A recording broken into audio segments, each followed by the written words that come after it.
অনেকের মনেই গোপন ব্যথা থাকতে পারে যা বাইরে থেকে বোঝা যায় না। এই ধরনের ব্যথা লুকিয়ে রাখা কঠিন হতে পারে এবং তা মানসিক স্বাস্থ্যের উপর প্রভাব ফেলতে পারে। আপনার যদি মনের গভীরে কোনো কষ্ট বা ব্যথা থাকে যা আপনি প্রকাশ করতে পারছেন না, তাহলে মনে রাখবেন আপনি একা নন। কিছু ব্যথা বাইরে থেকে বোঝা যায় না।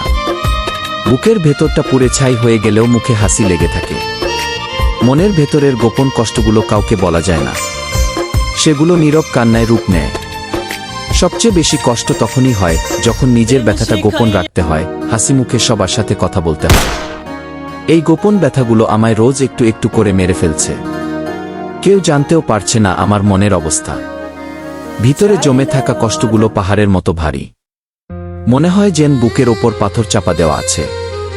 সবাই ভাবে আমি খুব হাসি খুশি, কিন্তু রাতের নীরবতায় আমার ভেতরের কান্নাগুলো বেরিয়ে আসে। গোপন ব্যথাগুলো হয়তো আমায় আরও শক্তিশালী করছে, অথবা হয়তো আমায় নিঃশেষ করে দিচ্ছে।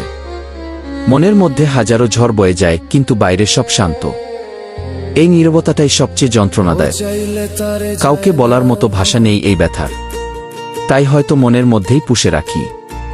এই গোপন কষ্টগুলো আমার জীবনের অংশ হয়ে গেছে। এগুলো ছাড়া হয়তো নিজেকে ভাবতেই পারি না। মনের ভেতরের ক্ষতগুলো হয়তো কোনোদিনও সারবে না, শুধু দাগগুলো থেকে যাবে। আমার নীরবতা আমার গোপন ব্যথার ভাষা। যে বোঝে সে বোঝে, যে বোঝে না তার কাছে আমি হাসি খুশি। গোপন ব্যথাগুলো আমায় একা করে দিয়েছে। হাজার ভিড়ের মাঝেও নিজেকে খুব একা মনে হয়। মনে হয় যেন এক অন্ধকার ঘরে বন্দী হয়ে আছি, আর এই ব্যথাগুলো আমার শিকল।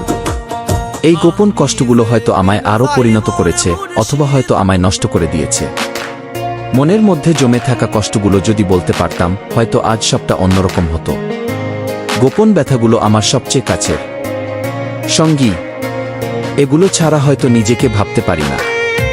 মনে হয় যেন এক অদৃশ্য আগুন আমায় পুড়িয়ে মারছে, কিন্তু কেউ দেখতে পাচ্ছে না। এই গোপন কষ্টগুলো হয়তো আমায় আরও কঠিন করেছে, অথবা হয়তো আমায় দুর্বল করে দিয়েছে। মনের মধ্যে হাজারো প্রশ্ন, কিন্তু উত্তর দেওয়ার কেউ নেই। এই নীরবতাটাই সবচেয়ে যন্ত্রণাদায়ক। গোপন ব্যথাগুলো আমার জীবনের এক অন্ধকার অধ্যায়। মনে হয় যেন কোনোদিনও আলো দেখতে পাব না। সবচেয়ে বেশি কষ্ট তখনই হয় যখন নিজের ব্যথাটা গোপন রাখতে হয়, হাসি মুখে সবার সাথে কথা বলতে হয়। তো